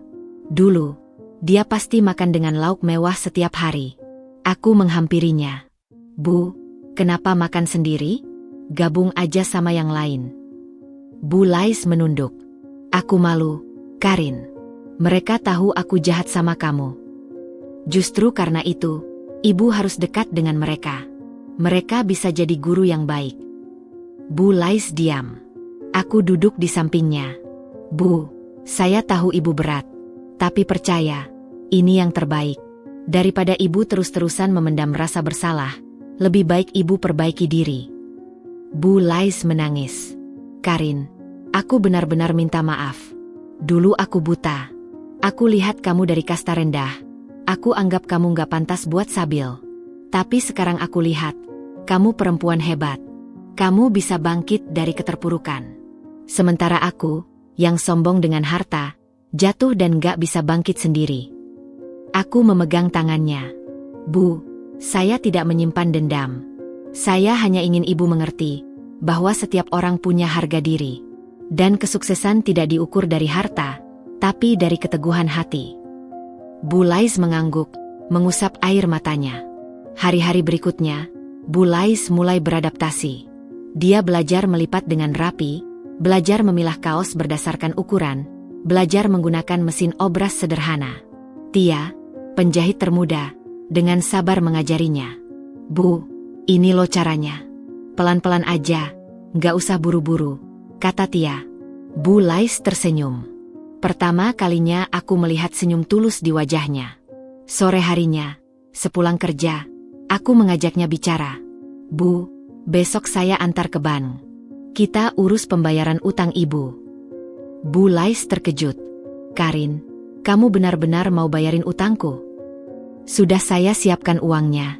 50 juta dulu untuk mencicil. Sisanya nanti saya bayar bertahap dari gaji ibu. Bu Lais menangis lagi. Karin, aku nggak tahu harus bilang apa. Selama ini aku jahat, kamu balas baik. Bu, saya tidak membalas. Saya hanya melakukan apa yang benar. Esoknya, kami pergi ke bank. Bu Lais tampak gugup. Tangannya gemetar saat menandatangani berkas. Petugas bank, Bu Ani yang dulu menanganiku, tersenyum melihat kami. Bu Karin, saya senang lihat ibu sekarang. Dulu ibu hampir kehilangan tanah warisan. Sekarang ibu bisa bantu orang lain. Aku tersenyum. Hidup memang penuh kejutan, Bu Ani. Setelah urusan bank selesai, Bu Lais mengajakku ke rumahnya. Bukan rumah mewah yang dulu, tapi kontrakan sempit di pinggir kota. 2 kamar, ruang tamu mungil, dapur yang menyatu dengan ruang keluarga. Bapak mertua terbaring di kursi roda. Melihatku, beliau menunduk malu. Karin, nak. Suaranya parau. Aku menghampiri. Pak, bagaimana keadaan Bapak? Sudah tua, Karin. Banyak sakit. Stres karena bangkrut. Tapi ini mungkin karma. Ya? Dulu kita sombong. Sekarang kita jatuh. Aku duduk di sampingnya. Pak, karma itu nyata. Tapi bukan untuk dijadikan alasan putus asa. Bapak masih bisa bangkit. Mungkin tidak kaya lagi, tapi bisa hidup tenang. Bapak menangis. Lelaki tua yang dulu tegap dan angkuh, kini hancur di hadapanku. Maafin kami, Karin. Bapak malu banget sama kamu. Sudah, Pak. Saya maafkan. Tapi Bapak harus janji, mulai sekarang Bapak dan Ibu hidup sederhana dan tidak sombong lagi. Kami janji, Karin. Kami janji. Minggu-minggu berikutnya, Bu Lais semakin betah bekerja di konveksiku. Dia bahkan mulai akrab dengan karyawan lain. Marni sering mengajaknya ngobrol. Yanti sesekali bercanda. Sulis dan Tia memanggilnya Bu Lais dengan hormat. Suatu hari, bapak mertua datang ke ruko. Dengan kursi rodanya, didorong oleh tetangga. Matanya berbinar melihat Bu Lais bekerja. Ibu, kamu kelihatan bahagia, katanya. Bu Lais tersenyum. Iya, Pak. Aku baru ngerasa punya teman. Mereka baik semua. Aku keluar dari ruang kerjaku. Pak, ada perlu apa? Karin, Bapak mau minta tolong. Kalau ada kerjaan ringan buat Bapak, tolong kasih. Bapak juga mau kerja. Biar bisa bantu bayar utang. Aku terharu. Lelaki tua yang dulu hanya duduk baca koran sambil minum kopi, kini ingin bekerja. Ada, Pak. Bapak bisa bantu catat stok barang. Itu kerjaan ringan, hanya duduk dan nulis. Bapak tersenyum lebar. Bener, Karin? Bapak bisa. Bisa, Pak. Saya siapkan mejanya besok. Sejak itu, bapak mertua juga bekerja di konveksiku. Setiap pagi, tetangga mendorong kursi rodanya ke ruko. Dia duduk di meja dekat pintu, mencatat barang masuk dan keluar dengan tulisan tangannya yang masih rapi meski usianya sudah lanjut. Melihat mereka bekerja, hatiku hangat. Bukan karena balas dendam terpenuhi, tapi karena melihat perubahan. Kesombongan mereka luntur, digantikan kerendahan hati. Malam harinya, Mas Sabil memelukku. Rin, makasih. Makasih udah mau maafin orang tuaku. Aku membalas pelukannya. Mas, aku nggak akan pernah bisa bahagia kalau lihat orang tuamu menderita. Mereka bagian dari hidupmu. Dan kamu bagian dari hidupku. Mas Sabil menangis di pelukanku. Lelaki kuat itu, yang selama ini jadi pilar kekuatanku, akhirnya menangis. Aku takut, Rin. Takut kamu nggak bisa maafin mereka. Tapi kamu hebat. Kamu lebih besar dari dendam. Aku mengusap air matanya. Aku cuma belajar dari kamu, Mas. Kamu yang ngajarin aku arti kesabaran dan ketulusan. Malam itu, kami berdoa bersama. Bersyukur untuk semua yang terjadi, suka dan duka, pahit dan manis. Karena tanpa pahit, kami tak akan tahu manis. Tanpa jatuh, kami tak akan tahu cara bangkit. Di luar, bintang-bintang bertaburan. Seperti harapan yang tak pernah padam. 6 bulan setelah Bulais dan Bapak mulai bekerja di konveksiku, usahaku berkembang pesat. Ruko kecil yang dulu hanya 2 petak, kini kuperluas menjadi 4 petak. Karyawan bertambah dari 6 menjadi 20 orang. Mesin jahit baru berderet rapi, mesin obras, mesin potong, semuanya lengkap. Aku tidak menyangka perubahan secepat ini. Dari media sosial, orderan mengalir deras. Bukan hanya kaos, tapi juga seragam kantor, jaket, topi, bahkan tas kanvas. Aku mulai berani menerima pesanan dalam jumlah besar. Ribuan PCS untuk perusahaan tambang, hotel, bahkan partai politik. Namaku mulai dikenal di kota ini sebagai pengusaha konveksi sukses. Beberapa kali aku diundang ke acara seminar UMKM, diminta berbagi kisah perjuangan. Awalnya malu, tapi Mas Sabil selalu mendorongku. Cerita kamu bisa menginspirasi orang lain, Rin. Jangan disembunyiin. Akhirnya, aku mulai berani tampil. Bercerita tentang jatuh bangun, tentang karyawan setia, tentang suami yang tak pernah lelah mendukung. Aku tidak pernah menceritakan keburukan mertuaku. Itu masa lalu yang sudah kumaafkan. Bulais, yang kini menjabat sebagai koordinator bagian finishing, selalu tersenyum setiap kali melihatku diundang ke acara-acara. Dia bangga, meski tak pernah mengatakannya secara langsung. Bapak juga semakin sehat. Setiap hari duduk di mejanya, mencatat stok dengan teliti. Kadang-kadang dia membantu Bulais melipat kaos kalau pekerjaan sedang menumpuk. Suatu sore, Bulais mendekatiku dengan wajah sungkan. Karin, aku mau ngomong sesuatu. Ada apa, Bu? Bulais menghela napas. Aku dan Bapak mau pindah ke kampung halaman Bapak di Jawa Tengah. Aku terkejut. Pindah? Kenapa tiba-tiba? Bulais tersenyum getir. Kami sudah ngerepotin kamu terlalu lama. Utang bank sudah lunas berkat kamu. Sekarang kami mau hidup tenang di kampung. Bapak butuh udara segar, katanya. Aku terdiam. Sejujurnya, aku sudah menganggap mereka keluarga. Kehadiran mereka di konveksi ini terasa seperti pelengkap. Bu, saya nggak merasa direpotin. Ibu dan Bapak sudah banyak membantu. Karin, kamu baik banget. Tapi kami sudah malu. Biar kami mulai hidup baru di kampung. Di sana ada tanah warisan kecil. Bisa kami tanami sayur. Hidup sederhana. Aku memandang Bulais. Wanita ini benar-benar berubah. Dulu dia hanya mengenal kemewahan. Kini dia bicara tentang menanam sayur di kampung. Kapan ibu pergi? Minggu depan.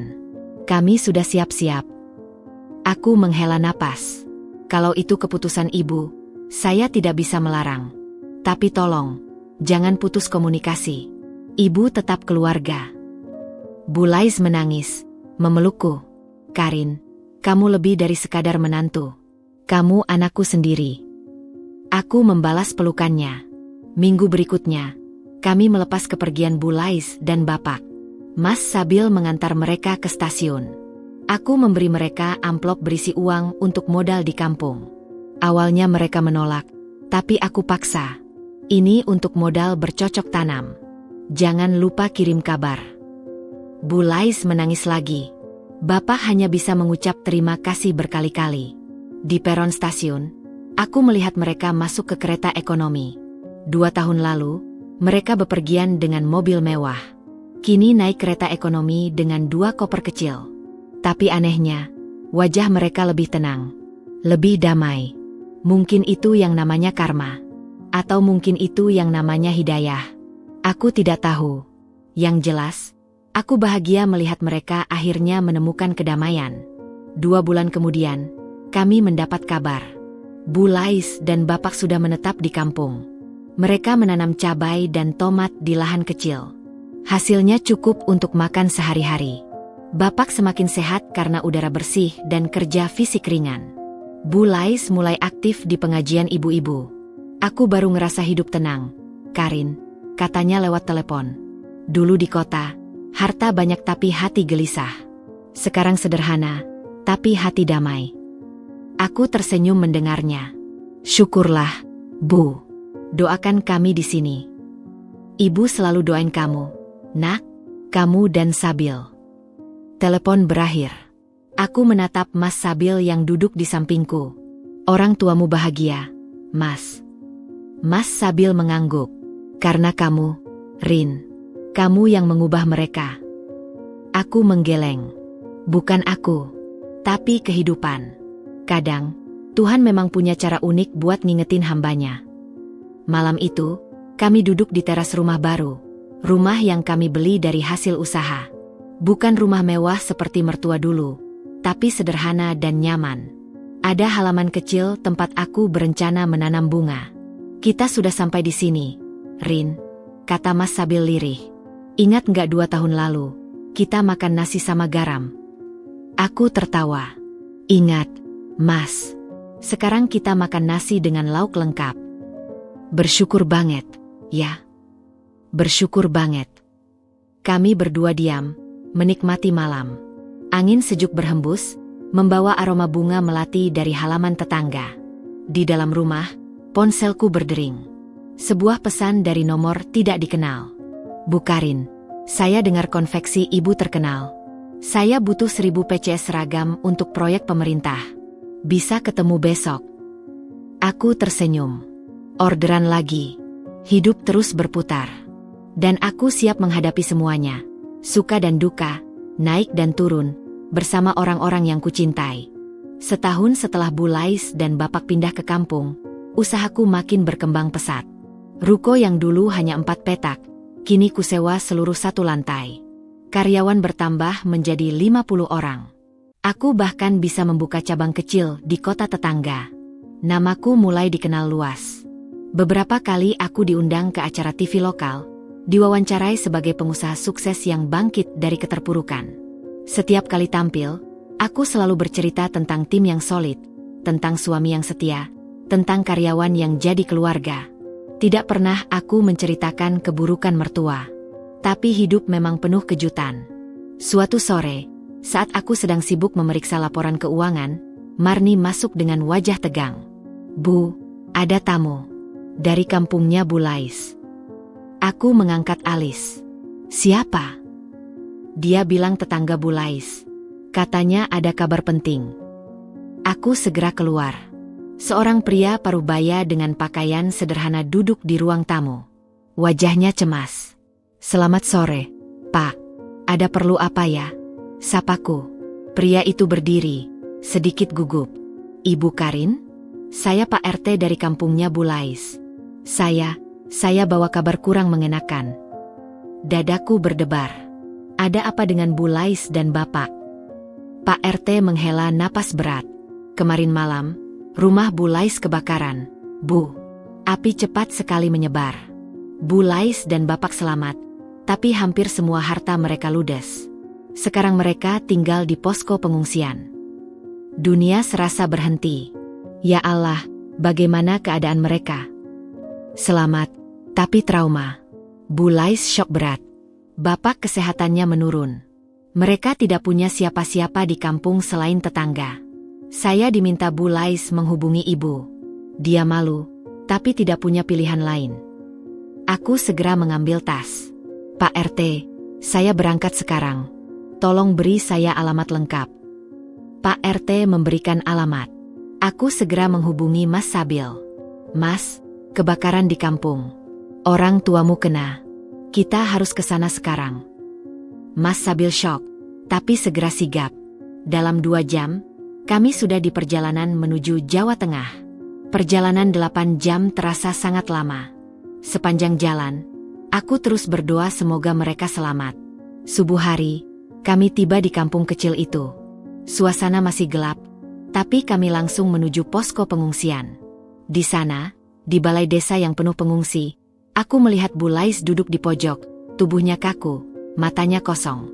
Bapak terbaring di sampingnya dengan selimut tipis. Bu. Aku berlari menghampiri. Bu Lais menoleh. Begitu melihatku, dia langsung menangis histeris. Karin, Karin, kamu datang. Aku memeluknya erat. Dia menggigil, tubuhnya dingin. Sudah, Bu. Saya di sini. Semuanya akan baik-baik saja. Mas Sabil memeluk Bapak. Lelaki tua itu hanya bisa menangis dalam diam. Dari Pak RT, aku mendapat cerita. Api berasal dari korsleting listrik di dapur. Rumah panggung sederhana itu cepat sekali terbakar. Mereka hanya sempat menyelamatkan diri dan beberapa dokumen penting. Sisanya, tabungan, pakaian, perabotan, ludes. Bu Lais terus menangis di pelukanku. Karin, aku sudah hidup sederhana. Aku sudah tobat. Kenapa masih kena musibah? Aku mengusap punggungnya. Bu, musibah bukan selalu hukuman. Kadang itu cara Allah mengingatkan kita. Atau mungkin, ini ujian kesabaran. Aku sudah lelah, Karin. Tua-tua begini, harus mulai dari nol lagi. Aku memegang wajahnya. Bu, Ibu tidak sendiri. Saya di sini. Mas Sabil di sini. Kami keluarga Ibu. Bu Lais menangis makin keras. Hari itu, aku mengambil keputusan. Bu, ikut saya pulang ke kota. Tinggal bersama kami. Bapak juga. Bu Lais terperanjat. Karin, kamu serius? Serius, Bu. Rumah kami cukup besar. Ibu dan Bapak bisa tinggal di kamar tamu. Besok kita urus semuanya. Mas Sabil memandangku dengan mata berkaca-kaca. Rin, makasih. Aku tersenyum. Dia orang tuamu, Mas. Berarti mereka juga orang tuaku. 2 hari kemudian, kami kembali ke kota. Bu Lais dan Bapak duduk di kursi belakang mobil. Masih syok tapi mulai tenang. Sepanjang perjalanan, Bu Lais terus memegang tanganku. Karin, 2 tahun lalu aku hina kamu. Sekarang aku yang jatuh, kamu yang angkat. Ini karma, ya? Aku tersenyum. Bukan karma, Bu. Ini kehidupan. Yang naik suatu saat turun, yang turun suatu saat naik. Yang penting, kita saling membantu saat turun, dan tidak sombong saat naik. Bu Lais mengangguk. Aku baru paham sekarang. Hidup ini cuma titipan. Sesampainya di rumah, kusiapkan kamar untuk mereka. Kamar sederhana dengan kasur empuk, lemari, dan jendela menghadap taman kecil. Bu Lais terharu melihatnya. Ini semua lebih dari layak, Karin. Aku cuma numpang. Bu, ini rumah Ibu juga. Ibu betah di sini. Malam harinya, kami makan malam bersama. Untuk pertama kalinya, keluarga kecilku utuh.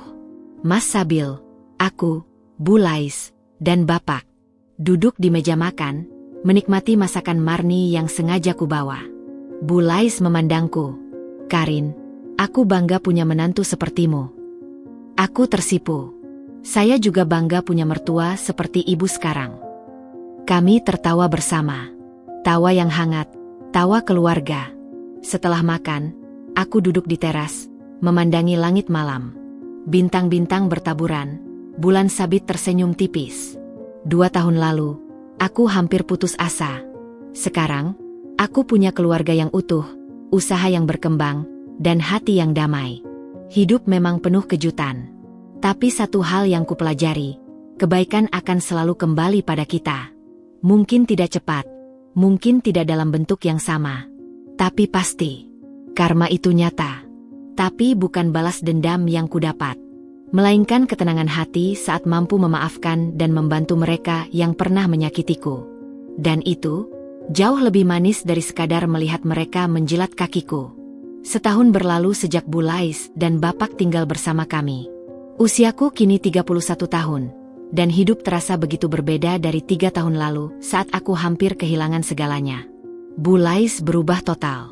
Wanita yang dulu angkuh dan suka menghina, kini menjadi nenek yang penyayang. Setiap pagi dia bangun lebih awal, menyiapkan sarapan untukku dan Mas Sabil sebelum kami berangkat kerja. Dia juga rajin merawat tanaman di halaman, hobi barunya yang membuatnya betah di rumah. Bapak juga semakin sehat. Dengan obat rutin dan udara kota yang lebih baik, dia bisa berjalan pelan tanpa kursi roda. Kadang-kadang dia ikut ke konveksi, duduk di mejanya membantu mencatat stok, meski sudah tidak wajib. Konveksiku kini memiliki 3 cabang. 2 di kotaku, 1 di kota tetangga. Karyawan total mencapai 120 orang. Aku bahkan baru saja menerima penghargaan sebagai pengusaha UMKM berprestasi dari pemerintah daerah. Acara penghargaannya digelar di hotel berbintang, dihadiri oleh pejabat dan pengusaha ternama. Hari itu, saat acara penghargaan berlangsung, aku berdiri di atas panggung menerima plakat. Lampu sorot menyilaukan, tepuk tangan riuh rendah. Aku melihat ke arah kursi tamu undangan. Di sana, Mas Sabil duduk dengan bangga, matanya berkaca-kaca. Di sampingnya, Bulais dan Bapak juga hadir. Bulais menangis haru, Bapak tersenyum lebar. "Selamat, Ibu Karin," kata pembawa acara. "Ada pesan yang ingin Ibu sampaikan." Aku mengambil mikrofon, menarik napas dalam. "Terima kasih atas penghargaan ini. Saya tidak akan pernah bisa berdiri di sini tanpa orang-orang hebat di sekitar saya. Suami saya, Mas Sabil, yang selalu setia di saat susah maupun senang. Karyawan saya, yang menjadi keluarga kedua saya. Dan..." Aku berhenti sejenak, menatap Bulais, mertua saya, yang telah mengajarkan saya arti memaafkan dan melupakan. Bulais menangis terseduh-seduh. Beberapa orang di ruangan itu ikut terharu. Setelah acara selesai, Bulais menghampiriku. Dia memelukku erat. "Karin, kamu menyebut namaku di atas panggung. Padahal dulu Aku memotongnya. Bu, itu masa lalu. Sekarang Ibu keluarga saya. Saya bangga punya Ibu seperti Ibu." Bulais menangis lagi. Lalu tiba-tiba, dia berlutut. Di hadapan banyak orang yang masih lalu lalang di lobi hotel, dia berlutut. "Ibu." Aku kaget, berusaha menariknya bangun. "Jangan, Bu. Banyak orang lihat." "Biarkan, Karin," katanya lantang. "Dulu aku suruh kamu jilat kakiku. Aku hina kamu. Sekarang aku yang mau jilat kakimu. Sebagai tanda aku benar-benar minta maaf dan berterima kasih." Beberapa orang berhenti, memandang kami dengan heran. Aku malu, tapi juga terharu. "Bu, saya tidak butuh itu. Sudah, bangun." "Tidak, Karin. Biar semua orang tahu, aku salah. Biar semua orang tahu, menantuku ini lebih mulia dari aku." Dengan susah payah, aku dan Mas Sabil membantunya berdiri. Bulais memelukku lagi. "Karin, kamu pahlawanku." Aku tersenyum, mengusap air matanya. "Ibu, cukup. Mari pulang." Malam itu, di rumah, kami merayakan keberhasilanku dengan sederhana. Marni, Yanti, Sulis, dan karyawan lain datang.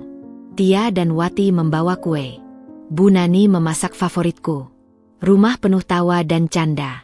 Bulais duduk di sampingku, menggenggam tanganku. "Karin, aku mau bilang sesuatu." "Apa, Bu?" "Dulu aku takut kamu sukses. Aku iri. Tapi sekarang aku lihat, sukses kamu bawa berkah buat banyak orang. Kamu memberi kerjaan, kamu bantu orang tua, kamu baik sama semua orang. Aku bangga, Nak, bangga sekali." Aku tersenyum. "Terima kasih, Bu." Mas Sabil duduk di sisi lain, memelukku. "Rin, terima kasih untuk semuanya. Kamu istri terbaik." Aku membalas pelukannya. Di depan kami, semua orang tertawa bahagia. Marni bercanda dengan Yanti, Sulis dan Tia bergoyang kaku mengikuti musik, Bu Nani bergosip dengan tetangga. Di tengah keramaian itu, aku merenung. 3 tahun lalu, Aku hampir kehilangan segalanya. Dihina, difitnah, dijauhi. Tapi aku tidak menyerah. Aku bangkit, bukan dengan dendam, tapi dengan tekad. Dan kini, aku di sini, dikelilingi orang-orang yang kucintai. Bulais mendekat lagi. Karin, satu hal lagi. Apa, Bu? Dia tersenyum misterius. Besok, aku dan Bapak balik ke kampung. Aku terkejut. Apa? Kenapa? Apa Ibu tidak betah? Betah banget. Tapi kami sudah cukup lama merepotkan. Kampung tetap kampung. Di sana kami punya kehidupan baru. Tanaman cabai kami tinggal panen, kata tetangga. Kami mau lanjutkan hidup di sana. Aku ingin protes, tapi Bulais melanjutkan. Jangan khawatir, kami akan sering berkunjung. Dan kamu juga harus sering ke kampung. Bawa Sabil, bawa anak-anak kalau nanti punya. Aku menatap Mas Sabil. Dia mengangguk pelan, seolah sudah tahu. Baik, Bu. Kalau itu keputusan Ibu, saya restui. Tapi tolong, jangan putus komunikasi. Janji. Esoknya, kami mengantar mereka ke stasiun. Kali ini berbeda dari 2 tahun lalu. Mereka naik kereta eksekutif, dengan koper baru dan senyum bahagia. Tidak ada air mata sedih, hanya air mata haru. Karin, doakan kami, pesan Bulais. Pasti, Bu. Ibu juga doakan kami. Kereta bergerak perlahan. Bulais melambai dari jendela. Bapak tersenyum dengan matanya yang mulai buram. Sampai kereta menghilang, aku dan Mas Sabil masih berdiri di peron. Mas Sabil memelukku. Kita berhasil, Rin. Aku mengangguk. Iya, Mas. Kita berhasil. Bukan hanya berhasil dalam usaha, tapi berhasil dalam hal yang lebih penting. Menjaga hati, memaafkan, dan membangun keluarga yang utuh. Di luar stasiun, mentari bersinar cerah. Seperti masa depan yang menanti kami. Dengan segala kemungkinannya, suka dan duka, naik dan turun, aku siap. Karena aku tahu, apapun yang terjadi, aku tidak sendiri. Ada Mas Sabil di sampingku. Ada tim yang solid. Dan ada keluarga yang akhirnya benar-benar menjadi keluarga. Hidup memang penuh liku. Tapi di setiap liku, ada pelajaran. Di setiap jatuh, ada hikmah. Dan di setiap bangkit, ada kekuatan baru. Namaku Karin, istri dari Mas Sabil, pengusaha konveksi. Dan sekarang, seorang perempuan yang belajar bahwa balas dendam terbaik bukanlah membuat mereka menjilat kakimu, tapi membuat mereka bangga pernah mengenalmu.